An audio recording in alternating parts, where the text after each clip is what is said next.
Gotta keep my head up, never get that low, 'cause I'm living this life, now it's all I know. Like, oh, it's the life I chose. So I keep my bread up like a CFO. Now they screaming my name everywhere I go. Like, oh, it's the life I chose. This life. One life, one choice, gotta do it right. One chance of proving to the world that you was right. Like a match waiting for a spark through at night. Sitting contemplating if you're gonna make it through tonight. And rise up like a phoenix flying through the light. Or fly fast like a star shooting through the night. You see, man, the difference between you and I is I'ma keep doing what I do, 'cause it's...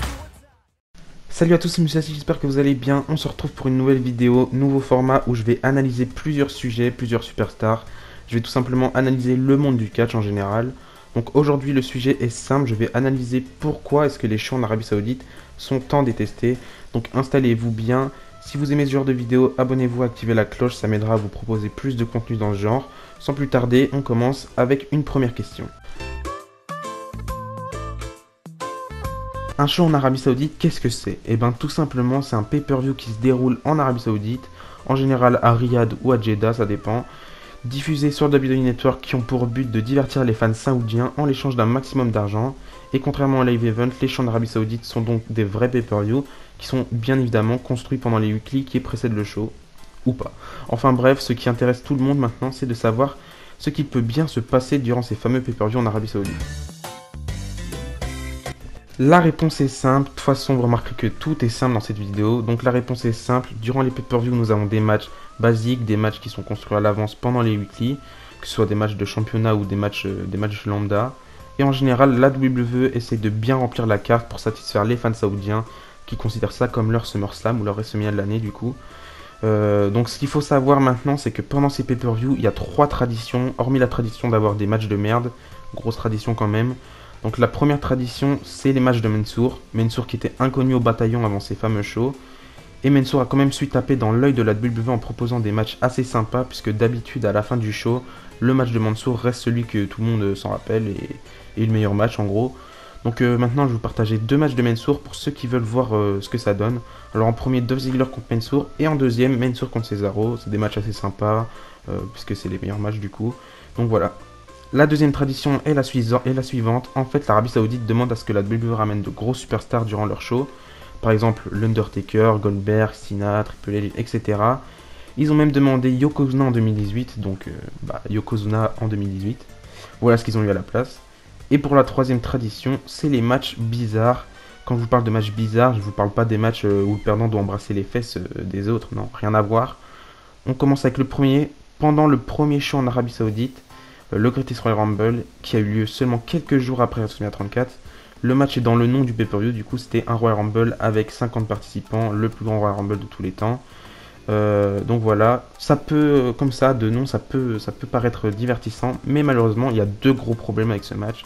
Le premier c'est que 50 participants ça fait très long, très ennuyant du coup, d'autant plus qu'il faut les trouver, les 50 participants. Donc pendant plus de la moitié du match on a dû se taper des Bo Dallas, Curtis Axel, Kurt Hawkins, etc. Le deuxième problème, c'est que ça sert strictement à rien. Rappelez-vous, c'était Braun Strowman qui avait gagné avec sa victoire. Du coup, il avait remporté un titre tout vert, bizarre, qui est dégueulasse du coup, et qui sert surtout à rien. Et d'ailleurs, c'est la première et la dernière fois qu'on a vu ce titre à WWE. Pour le coup, ça servait vraiment à rien, aucune défense. Et de toute façon, qui aurait voulu que Braun Strowman défende ce titre? Mais malgré tout, on en garde un bon souvenir de ce match, puisqu'il nous a offert le meilleur moment de la soirée. Ensuite, on a eu Crunchyroll 2018. L'événement principal du show, c'était D-Generation X contre Kane et l'Undertaker. Donc ce match était assez difficile à avaler. Ensuite, on a eu la fameuse Coupe du Monde avec des Américains, seulement des Américains, donc fameuse Coupe du Monde. Le vainqueur, c'était Shane McMahon, et c'est là que cette gimmick pourrie du Best in the World a commencé, avec, rappelez-vous, Greg Hamilton qui était obligé d'avoir 5 poumons pour pouvoir annoncer l'entrée de Shane McMahon. Ça nous a suivi jusqu'à fin 2019 quand même. Et juste après ça, lors de Super Showdown 2019, je ne vais pas vous parler du match horrible entre Goldberg et l'Undertaker, ni de Lars Sullivan contre la Lucha House Party, mais de la bataille royale à 51 participants. C'est bien évidemment Mansour qui a gagné, pour pas changer. Et encore une fois, ça n'a aucune utilité, ça a quand même duré 17 minutes. 17 minutes, ça fait quand même long pour une bataille royale. Ensuite, pendant Crunchyroll 2019, on a eu droit à Tyson Fury contre Braun Strowman, Cain Velasquez contre Brock Lesnar. mais surtout un tag team tournament match remporté par ZOC, Karl Anderson et Luke Gallows qui ont été virés quelques mois après, donc ça a eu une grande utilité. Ensuite à Super Showdown 2020, le dernier show d'Arabie Saoudite qui a eu lieu, on a eu un gauntlet match pour un trophée qui sert absolument à rien, remporté par l'Undertaker qui a retenu la leçon. Il a arrêté les matchs, il préfère faire une entrée de 20 minutes pour effectuer un chokeslam très moyen. Et pour terminer le show, on a eu le fameux épisode sur la destruction de la WWE, c'est-à-dire la victoire de Goldberg face au Fiend pour le titre universel.